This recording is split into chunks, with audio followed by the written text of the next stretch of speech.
All right, we are live. Daily Tech News Show about to record. Julio Ojeda-Zapata from the St. Paul Pioneer Press is here.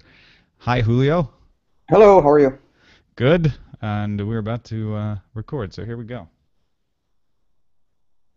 Hello Daily Tech Show listeners, I am Dr. Spatzel. The Daily Tech News Show is brought to you by listeners just like you. If you would like to become a patron of the show, go to patreon.com/hdtech. Thank you, and enjoy the show. This is the Daily Tech News for Monday, July 7th, 2014. I'm Tom Merritt. Joining me today, very happy to have Julio Ojeda-Zapata from the St. Paul Pioneer Press, and somebody who I've been talking about tech with for several years on and off in various places. How's it going, Julio? Terrific, terrific. I can't complain. Good to have you along. We got some interesting stuff to talk about. Lots of headlines to get to. And Julio, you just lost Aereo, like everyone else who lost access to Aereo. So we're going to cover some do-it-yourself Aereo replacements later on. Sure. All right. Well, let's get going with the headlines.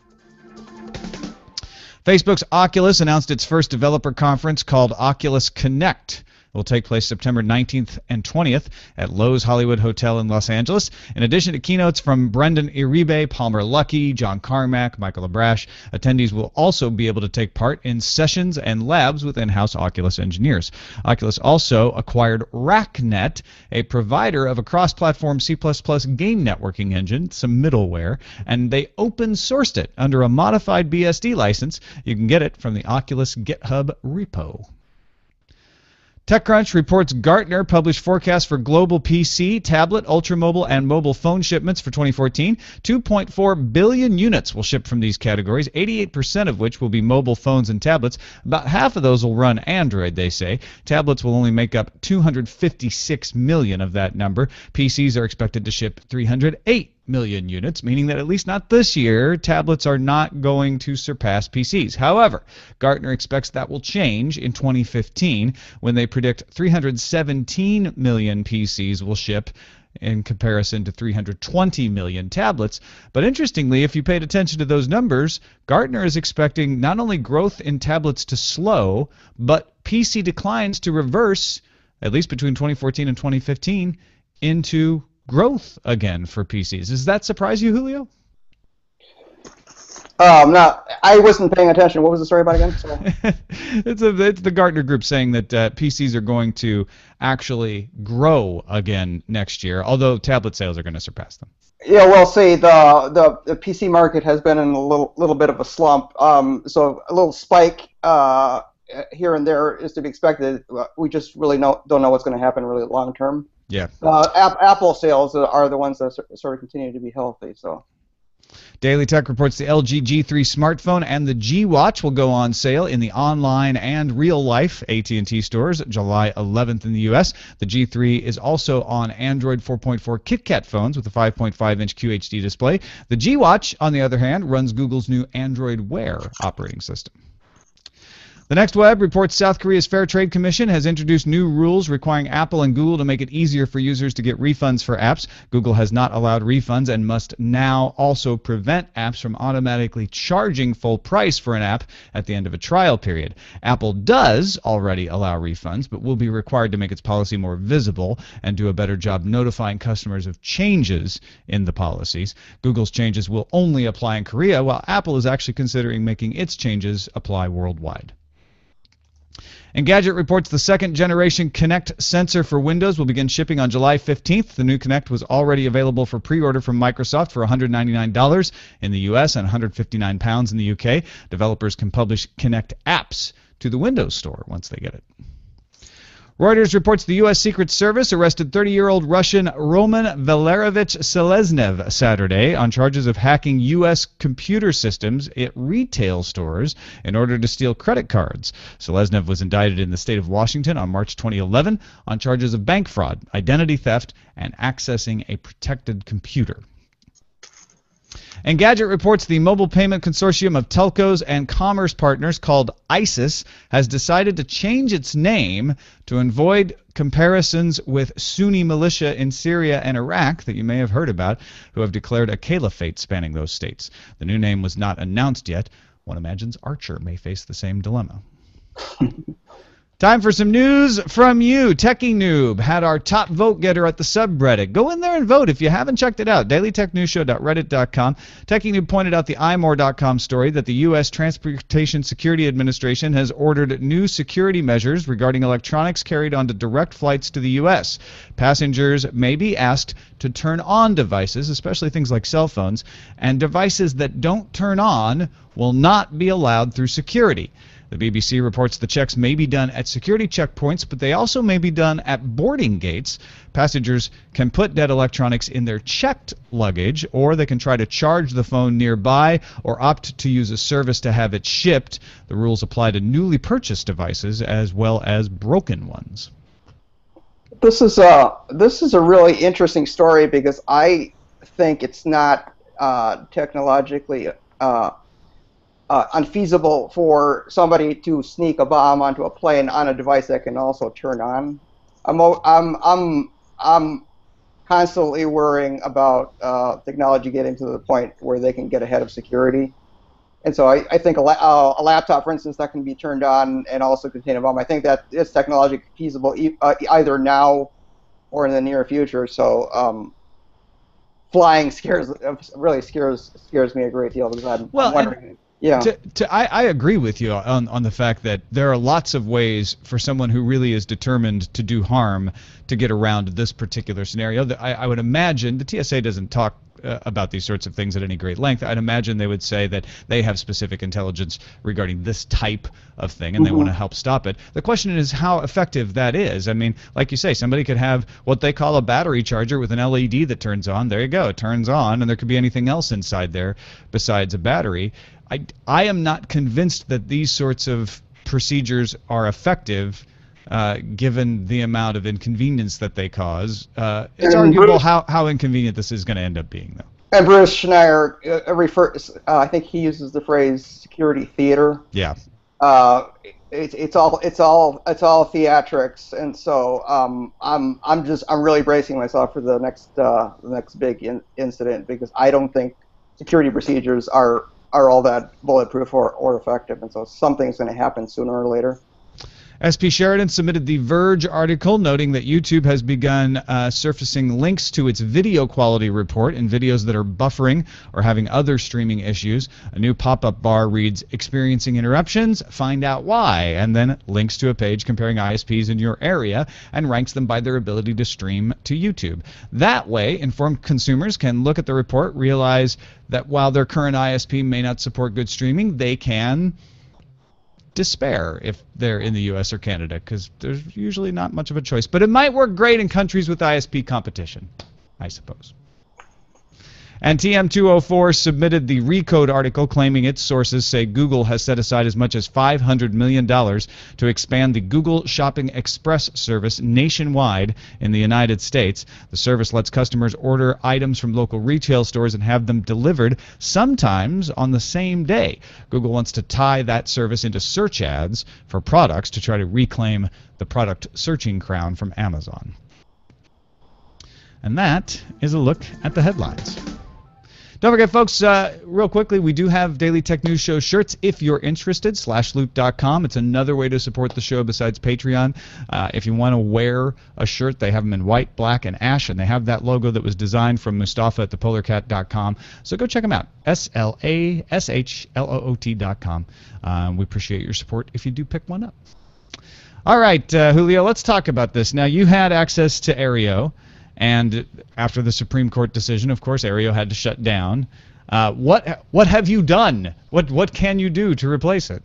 Well, before Aereo, I was very excited about figuring out ways to bring in all those juicy, high-definition, over-the-air channels to various devices. Like I like to do that on my Mac.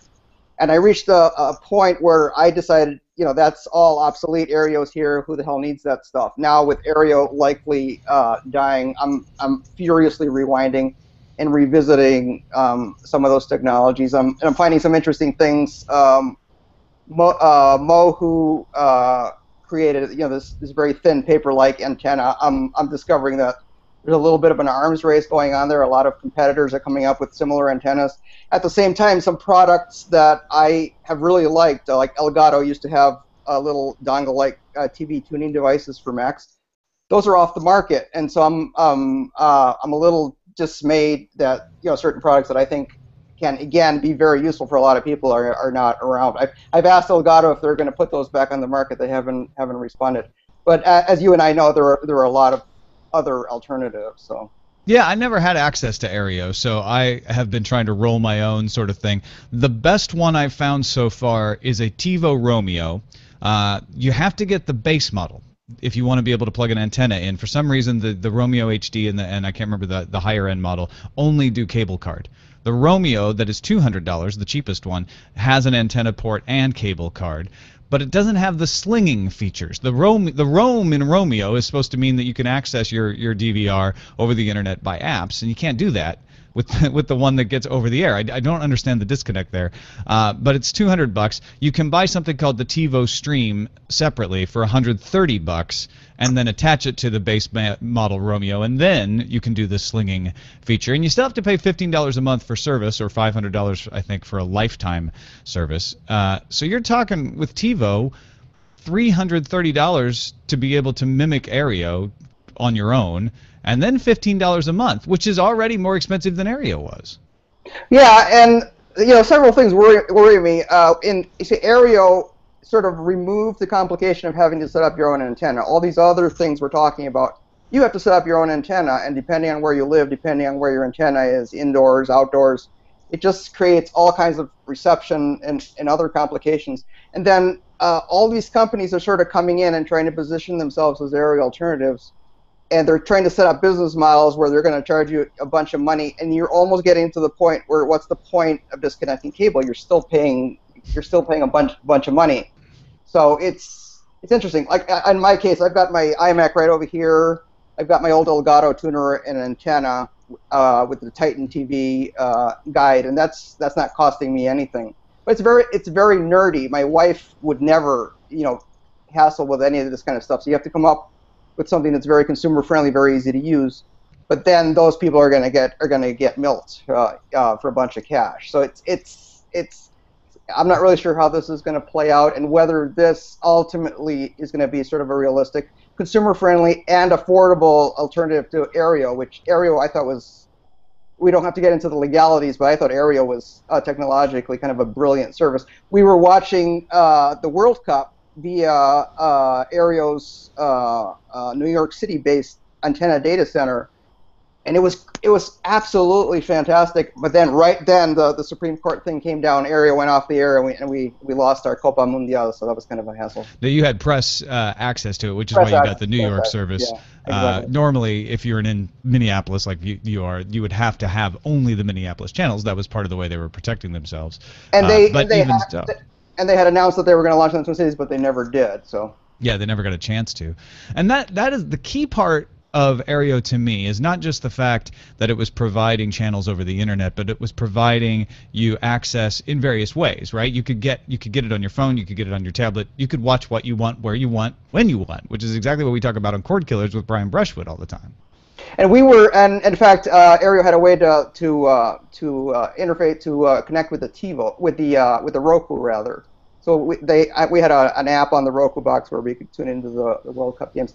It was absolutely fantastic. I mean, it just blew our mind how cool it was, and now it's gone, and so it's just we're kind of annoyed.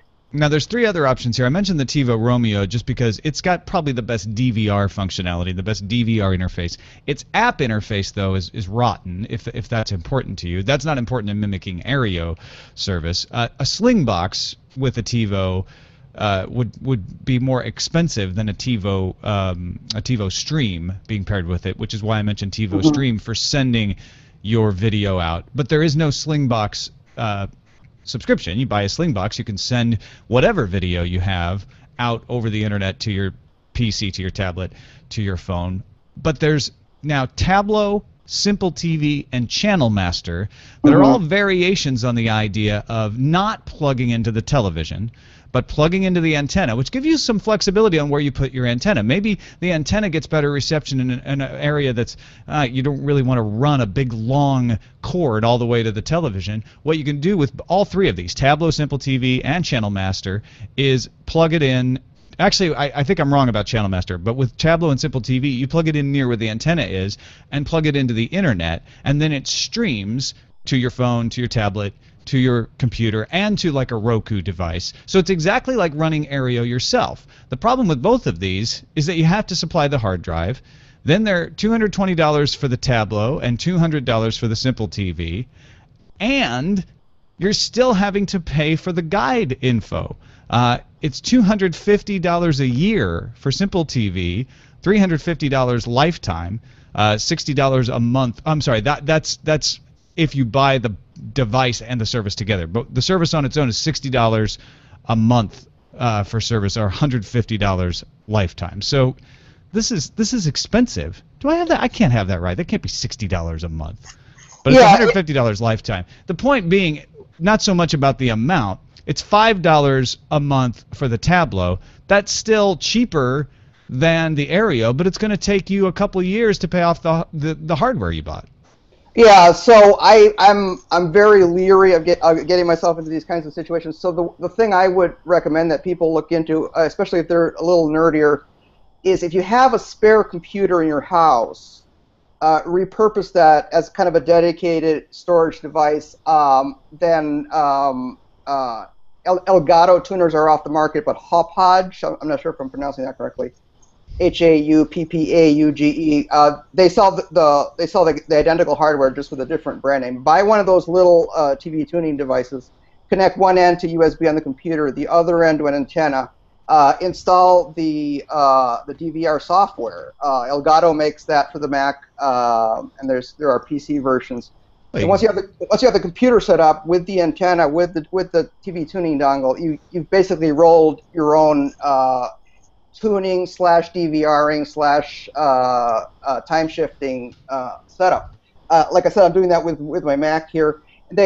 Elgato, the other thing I should note, Elgato does not sell the dongles anymore, but they sell this little box that if you could put that in your entertainment center, hooked up to a Mac Mini, and that device hooks to your TV via component. So component to the TV, USB to the Mac Mini, and that works brilliantly. A lot of my my geeky friends do that, and you're not getting into any of those monthly fees. If you use the Titan TV scheduling service, which is completely free, you're not paying monthly fees. That's exactly what I don't want to get into. I don't want to get into any monthly fees whatsoever. Yeah, and you could do something like you could do a Myth TV box. You could take an old box and turn it into that. You could install XBMC. There's lots of really good ways of repurposing old hardware if you're willing to do it yourself. If you're willing to go and take the trouble to do that, then you could either access that hardware remotely. Some of the software like Myth and XBMC allows you to do that, or you could sling that out if you wanted to, I suppose. Yeah, and I mentioned repurposing an old computer. You don't even have to do that. Like, for instance, here on my second floor home office in my house, my main workstation iMac here is also my TV DVR. I'm recording all my shows right on there. So when I want to take a break from writing a story, I can just essentially quote unquote turn on the TV. It works great. But yeah, the one thing you're trying to work around is that idea that I can see that television service that I'm paying for or doing myself wherever I am on the internet. That was the beauty of Aereo. Now, you can do better than Aereo with a Slingbox or something like you're talking about, because you can travel and still watch your home television service, whereas Aereo is not going to let you access that when you're outside your home area. True. And then just an added note with my iMac, then I have my Apple TV in my living room, and I can throw whatever I've recorded over to the living room, and that works pretty well as well. By the way, it was not $60 a month. I was right. That was way too. It was $60 for the entire year. When I was looking at the Simple TV, and Tableau is the one that's $5 a month. But then don't forget Plex. Plex is another media server out there, like XBMC and all of those. So there's lots of ways to go, but there's not an easy one. That's the thing. There's lots of ways to go if you're one of the folks who's probably in this audience and willing to take some time to hack something together. It's not even that hard to hack some of this stuff together. But for the folks who would just like to sign up for a service like Aereo, right? All you had to do was sign up and then watch it. That was all you had to do. Install some apps maybe on your phone. People can do that. There really isn't anything out there that is close to that you can sign up for yourself, other than, I guess, a TiVo Romeo and a TiVo Stream, because that's pretty dead simple. And that's expensive, though. And that's the bottom line. All of this stuff is just hard enough, just expensive enough that people, like for instance my wife, if I propose that we disconnect our Comcast and switch over to one of these solutions that we just described, she's going to laugh me out of town.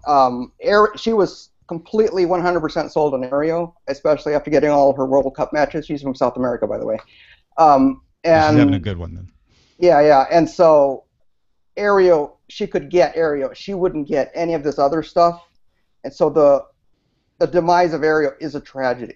From that point of view, is a complete tragedy. Well, and the real tragedy, I think, too, is that the broadcasters could do Aereo in a heartbeat. They could. They technologically speaking, what Aereo did was having to go through some hoops by having the micro antenna. They could do it better. And if Aereo had won in the Supreme Court, I would 100% believe that's what would have happened. Is the broadcasters would have been able to tell the cable companies, sorry guys, we have to compete with Aereo. We're coming out with our own Hulu for Aereo, essentially. That Hulu was meant to take on YouTube. They would have done something like that. Unfortunately, the broadcasters won, and the pressure on the broadcasters from the cable companies is enough to keep them from doing something like Aereo, because the cable companies are paying the broadcasters for the right to retransmit the broadcast signals. They don't want you or I to be able to just do it on our own without the cable companies being involved. Yeah, and so what this means for the future, I don't know. Now, Aereo has said they're not going out of business. They're saying this is a pause. Do you have any idea what they might mean by that? Well, Barry Diller told CNBC the day of the Supreme Court decision, it's over. And Chuck Kanogia had told us on Cord Killers that they really didn't have a plan B. I think that was a very responsible way for Kanogia to say, we're going to look and see if we have an option. We're not going to just close up shop, because we are a business and people have invested, and we have a duty to our shareholders to examine every opportunity. They actually have had their case sent back to a lower court. This was about the injunction. So if their lawyers are clever enough, it's not impossible that at the last minute they come up with a legal justification they can put forward. It's just not very likely. So my guess is they try to fight this out in court the rest of the way, which they still have to do. Then they go to the broadcasters and maybe try to convince them, hey, treat us like a cable company. Let's see what we can do. It would definitely raise the price of Aereo, though, no matter what they do. Because they'd have to pay the retransmission fees. Yeah, exactly. The one tech side, if I can get just slightly nerdy, the one tech side note of this is I don't quite honestly believe that Aereo can assign one customer to one antenna. I don't think that is technologically feasible. I think if you went in there and actually tried to verify that, I don't think it really even worked that way. They said it did, but I don't believe it. I think the whole thing worked as an array. Yeah. So that's the one little kind of thing that stinks to high heaven just a little bit to me. I think they could prove that an antenna was targeted. I think the targeting was probably harder to do in reality than they wanted you to believe. But hey, good news. It doesn't matter anymore. They can ditch that whole thing. Yeah. It's because it doesn't work anyway. It doesn't work or get them around the legal obligation anyway. Exactly.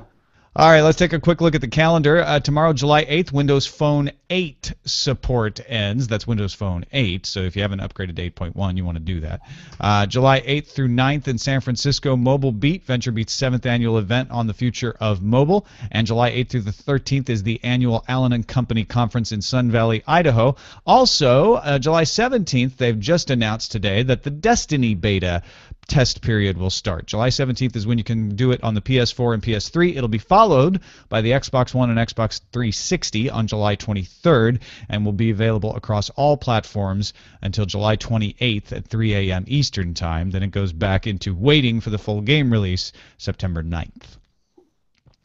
Our pick of the day is coming from me today. If you've got some picks, by all means, send them to us. We want to hear your stuff. Feedback at dailytechnewsshow.com. I was just out in Salt Lake City doing a bunch of podcasts on the road, and Alpha Geek Radio's Todd Whitehead was there, and we were laughing at the number of Alesis Multimix 8 mixers out there. Julio, do you use a mixer in any of your podcasting? No, not really. I'm not that good. It's not absolutely necessary, but it can be handy sometimes. And the Alesis Multimix 8 is a workhorse. 8-channel mixer. I don't like that it has pots. That's why I use a Mackie in the studio here, because it's got sliders. It's a little more heavily built. But it's not something you could take on the road. Multimix 8 is much smaller. It's a couple of hands wide. You can throw it in a bag, and it does everything you need to do. It saved my bacon a couple of times when I wanted to record something, because it does things like aux return and headphones and monitor outs and all of that sort of thing. So check it out. It's been around for a few years now. There's some other versions of it. There's the USB 2.0. I don't know if those are better. I haven't tried it, but the Multimix 8 USB and the Multimix 8 FireWire, both I can stand by. DailyTechNewsShow.com/picks for more of those picks, and that's the end of the picks. Let's finish up with some messages. Tom Mango writes in, "Hey Tom, I own an online store platform for musicians and record labels called Limited Run. We launched back in 2009 because we saw that even in our small community, there was a surge of new DIY bands and record labels, and we wanted to help make it easy for them to sell online. At the time, we also saw how important and popular vinyl sales were becoming for them and suspected vinyl would continue growing. While it's always fun to pick on hipsters, the majority of the fans these days buying vinyl are doing so to not only get a digital copy of the album, which is almost always included, but to get something tangible, see the artwork, get the liner notes, and support the band.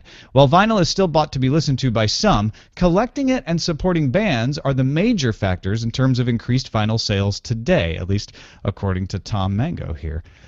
You were saying before the show, Julio, that you're seeing a lot more vinyl out there as well. Well, here in the Twin Cities, I'm kind of amazed. I'm seeing vinyl shops pop up all over the place. There are a couple in or near downtown St. Paul. There's some others around town. It's crazy. It's something I never would have expected. And I'm not sure how viable those businesses are, but they are appearing. Yeah, we'll give it a couple of years to see how many of them stick around. But one just opened up right around the corner from me too. So vinyl is back, man. Forget CDs. And I like what Tom was saying about people buying vinyl online so that they can get the digital tracks as well. Yeah, and I still have a little bit of a vinyl collection, so I may actually get a turntable again. Yeah, I have 2 turntables, and I also have a microphone.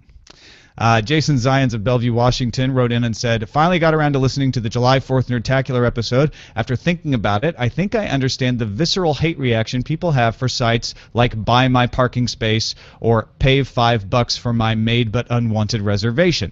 The problem with these services is that they don't just do arbitrage in a condition of shortage.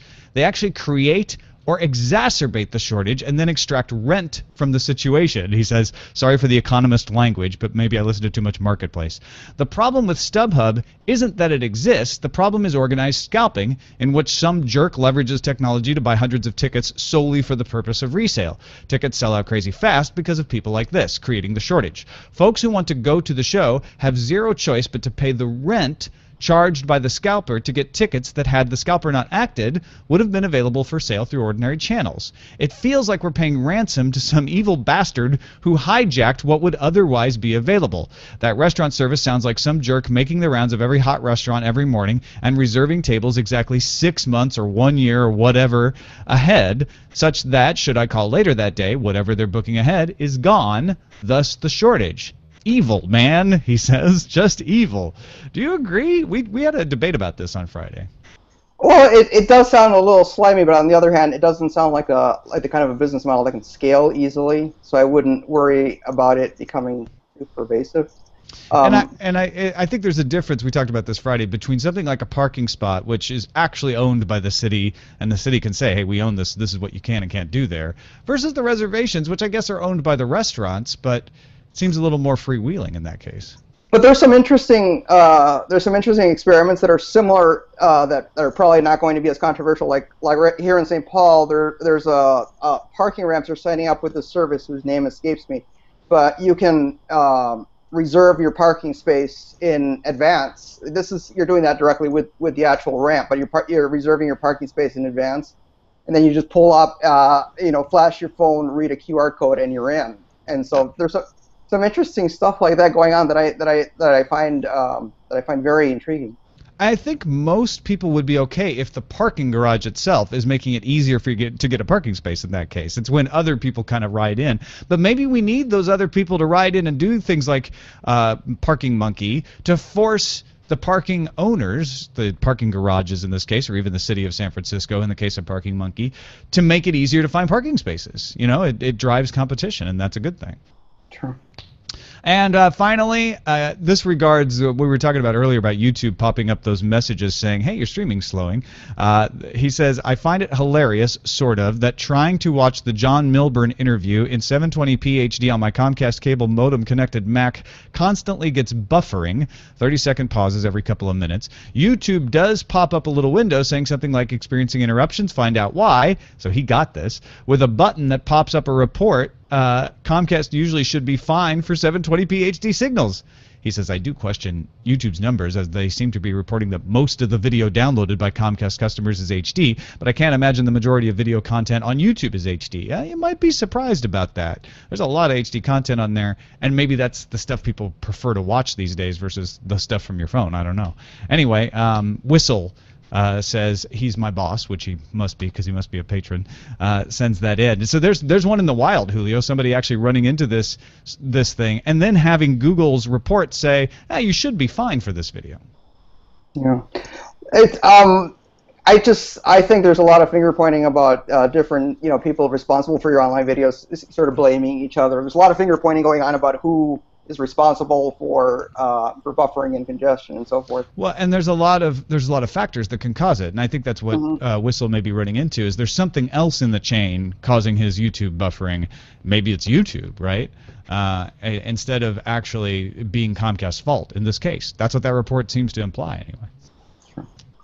Well, thank you, Julio Ojeda-Zapata, for joining us. OJEZap.com if you want to find his website. It's a well-designed website, Julio. I was looking at it earlier today. It's really easy to navigate and see what you're up to.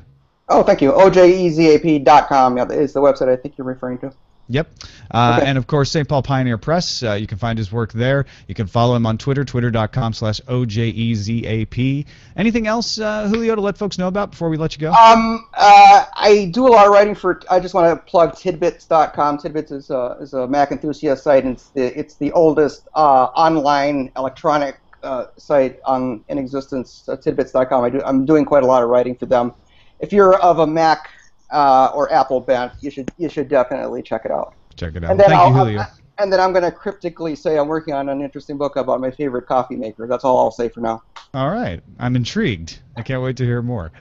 Thank you, Julio Ojeda-Zapata. And thank you, Whistle, and all the rest of my bosses, 4,090 of you out there that have decided that this show is worth continuing and put some money behind it. We really appreciate it. All of you together are making the show happen.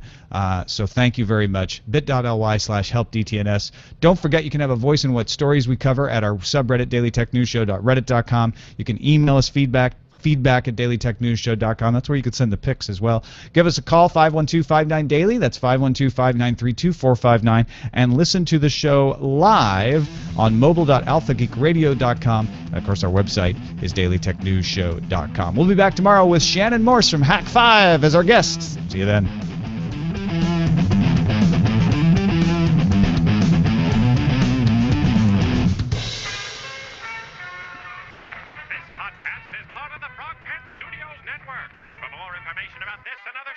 Visit frogpants.com. Audio program so good, it's like you're there. That's great. Thank you, Julio. Hey, no problem. Hey, I apologize about zoning out earlier in the show. My wife was trying to get my attention in another little window on my computer, and I apologize for throwing to you when I wasn't sure you're ready. I shouldn't have done that. I'm well trained. If I have to pay attention to Tom Merritt or my wife automatically gets priority. Believe me, I would. Approves. I'm fine with that. That's the way it should be. But I shouldn't. That was kind of embarrassing. I apologize. Oh no, I'm sorry. I set you up like that. It's my fault. I really enjoyed it, and feel free to call me again if you want to do this again. Absolutely. Thank you, Julio. Awesome. Take care, guys. All right. Cheers. How are things at the lake house? Oh my gosh, this is so. I took the overnight flight, of course. and you can hear me, right? Yes, I can Okay. hear you. I'm not looking at you because I'm moving something in the levelator, but I'm listening. I was like having a weird. It's always weird when you're in a different location. You're like, Yeah, I don't know. It's really great. I'm here with my best friend from high school and my mom and her 2 kids, and it's like the first day of summer vacation. Oh yeah, it has that look. Just Oh, like yeah. hearing the kids running around and the look at the lake house and your hat. That's awesome. Yeah, the hat was sick. I got the hat. It's awesome. Here. Yeah, why'd you take the hat off? Well, because you're The inside. hat and the headset. Yeah, it's So kind of I hard. did the job. I went for the job. Hold on, wait. I can get both. There you go. Yeah. There it Yeah. is. Now it's summer. Now it is officially summer. You know, it was funny. I was out running this morning and I was like, God, there's people just sitting outside. I don't get it. And I'm like, Yeah. oh right, it's July. It's Like, summer. Yeah. Kind of forgot being up in Snowbird because it was moderate. You know, it was warm in the sun, but it wasn't super hot all the time.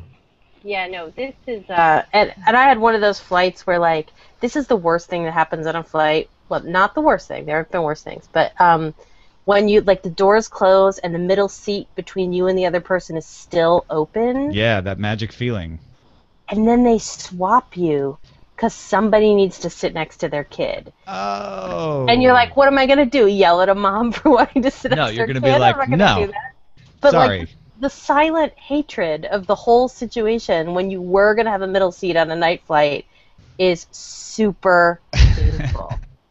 Can we swap you with this? Yeah, I'm like, and it wasn't even my call to make. They were asking the girl on the aisle, and she kept looking at me like, say something. Yeah, and you're like, what am I gonna say? What am I going to say? No, me and my selfishness does not want you sitting with your Well, child especially on their because birthday. then you would be interjecting yourself in the situation Right. just to do that. That makes it even It worse. wasn't even like I had any, like, there was no me Oh in my this gosh. equation. It was just me getting now this girl who, I'll give her credit, she was watching Friends and laughing hysterically, which is a good thing, right? Sure. Not at worse. 11 o'clock at night, though.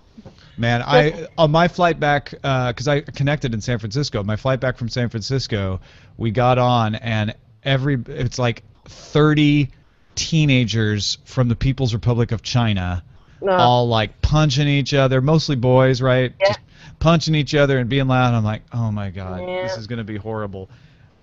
Then as soon as the plane took off, Yep, they just out. all went to sleep. They Yep. passed Magic. out. Yeah. Thank Yeah, goodness. that was. I don't normally care about being in. Seb Gons was like, "You should have been in first class," and I was like, "I don't normally care about stuff like that." But on this United flight, I walked by and they had the bed. They had the go flat beds in business, and I was like, for $300, I would have totally paid for a bed in business. It would have been amazing. Well,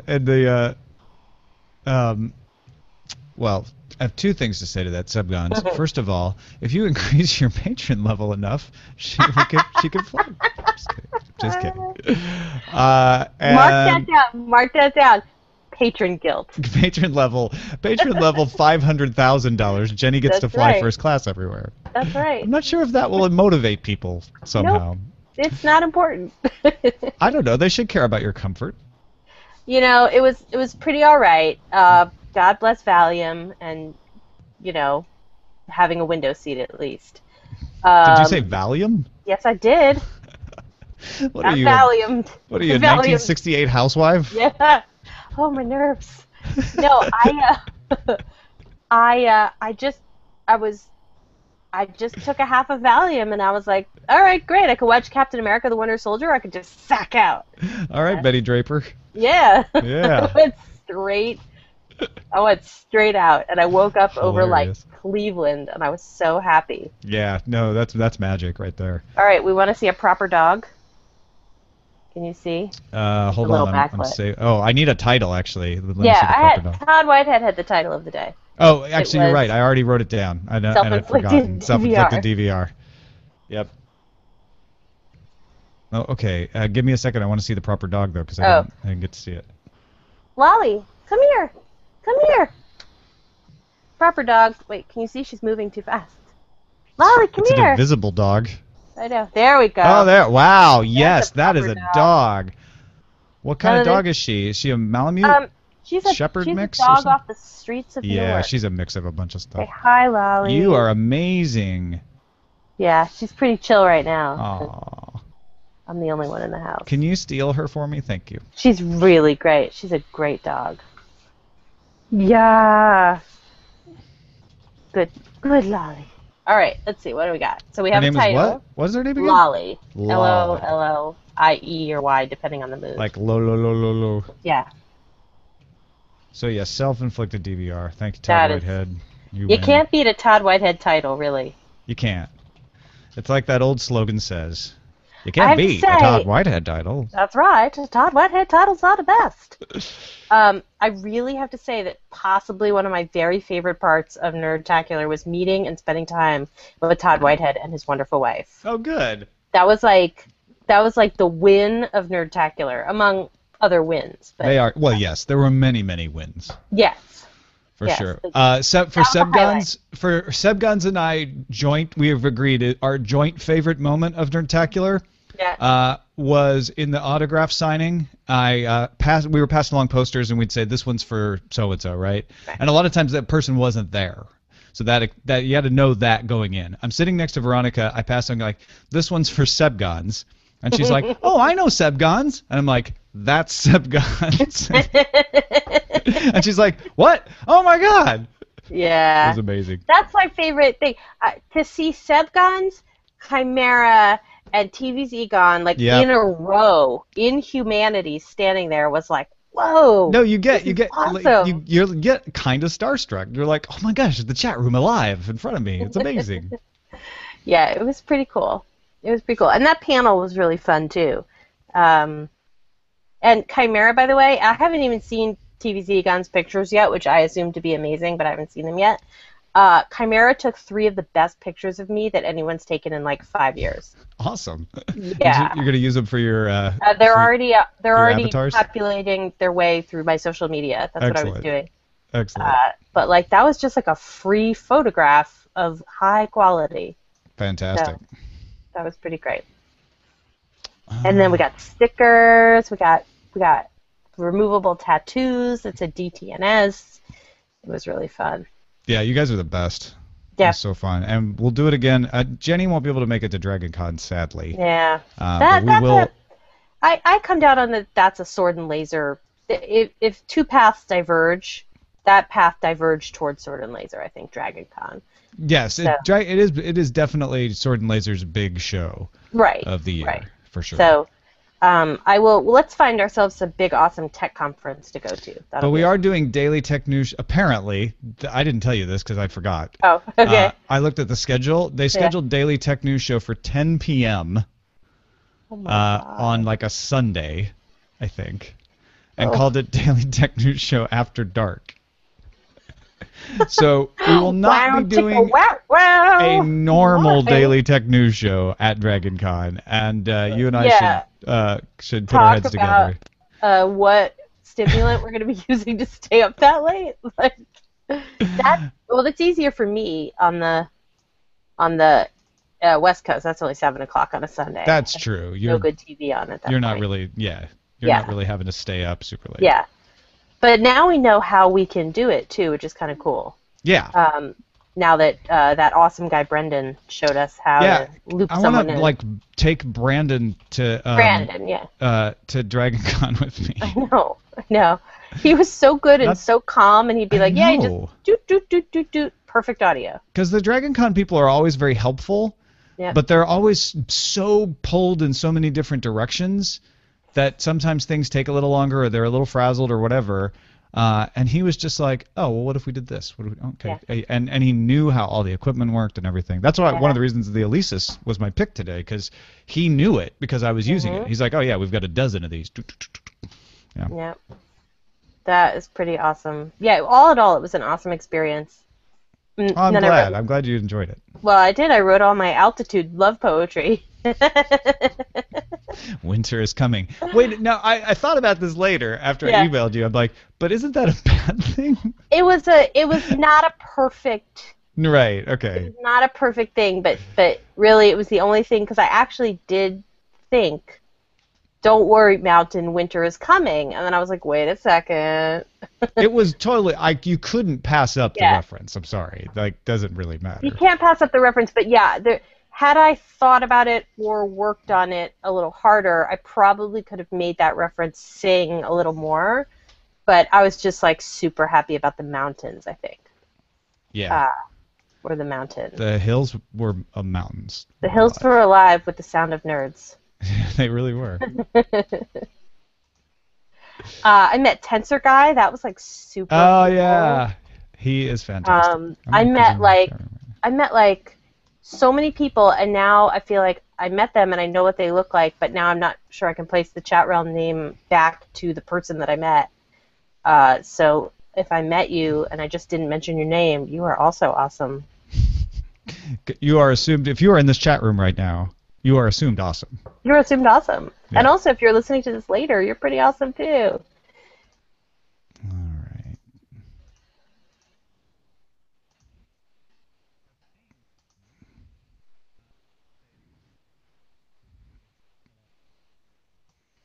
Oh, an old-timey show now with Ace Detective Jenny J. See here. We don't got time for any of that nonsense. Sorry, you can't hear it, but I'm listening to the end of the show again. Just make sure I got it all. edit, schmedit. And the people on Alpha Geek Radio are like, why are you playing that again?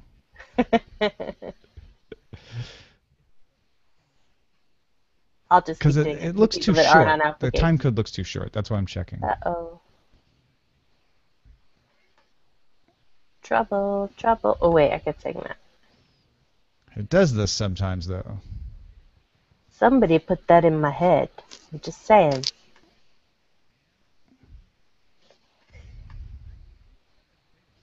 All right. That's fine. Okay, so see here. The chat realm, or at least one member of it, wants an old-timey news show with Ace Detective JJ23, and I'm telling you right now in this post-show, this is all you're gonna get. That's the news. If you don't like the news, go out and make some of your own. And let us know about it, so we don't have to do our jobs.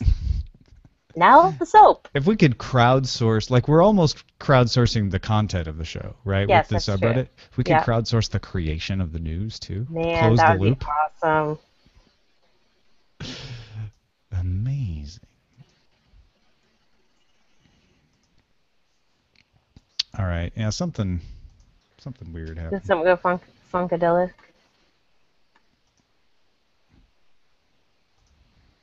I'm so close to going to jump in a lake.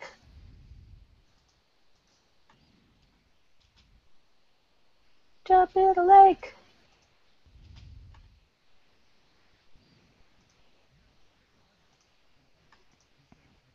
There we go.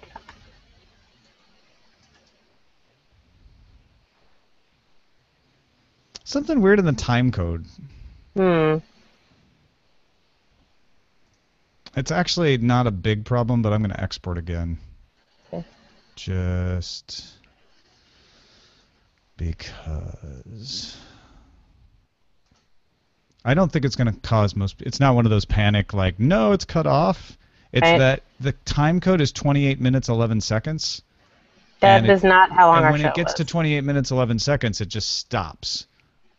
I mean, I'm sorry. When it gets to 28 minutes 11 seconds, it does not stop. It keeps playing. So the time code in the file is incorrect. Yeah, that sounds like it's going to be a problem. And that will be a problem for some people. So... Oh, apparently, Tom, the picture is locked on me, which is a travesty. Oops. Sorry about that. None of that. I was looking at the dog earlier, and then I forgot to unselect. Ugh. Tin and Vex. Not that that's a problem. It is a problem if a bunch of little noodles come running in the door all of a sudden. Yeah. Noodles. All right. Wow. Todd Whitehead is levelating the final file from Nerdtacular 2014 right now. Wow. That's crazy. That's when you really know it's over. Yeah. Just pour one out for the levelating. Yep. Don't pour it out on your laptop while you're levelating, though. Yeah.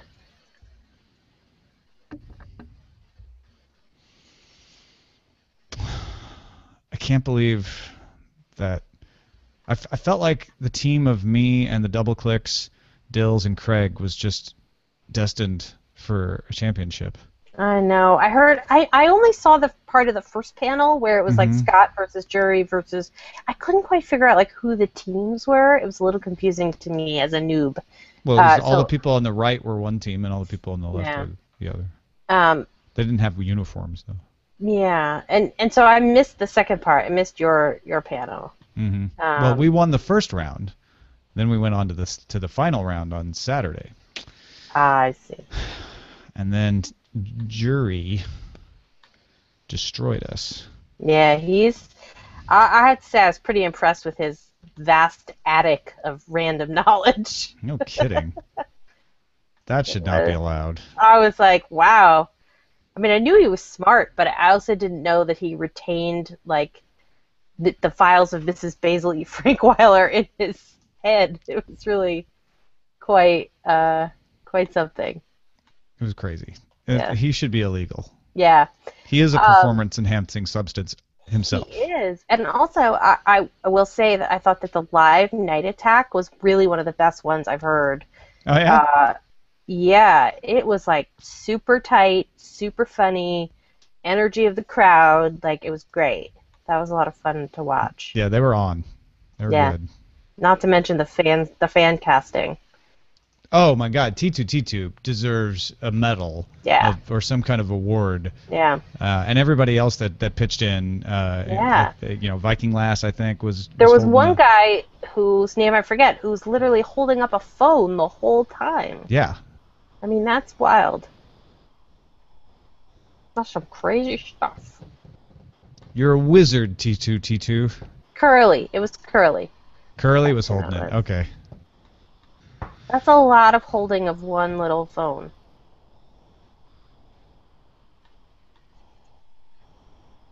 Let's see, what other things did I love? The one thing I didn't love was like that you had to walk up and down a giant hill to get to any other food but Mexican food. Yeah. Well, you can go to the Aereo. Right. That was I the never other seemed option, to make it up there until like 11:30 at night. Yeah. So yeah, that was the one thing where I was like, if you're gonna, I mean, it makes sense to have all that food where, where the skiing is taking place. That makes perfect sense in the winter. Yeah. But yeah, one wanted options, like where you didn't have to go on a hike. For sure. But yeah, it was like a really interesting place and interesting people and pretty neat. Good time had by all. Good time had by all. All right, I think I've got this figured out now. Okay. So I'm going to update it. All I got to put in the show notes and then go jump in a lake. Why don't you go jump in a lake? I'm gonna do it. See? Please, because that would be what you do at the lake house. All right, bye everybody.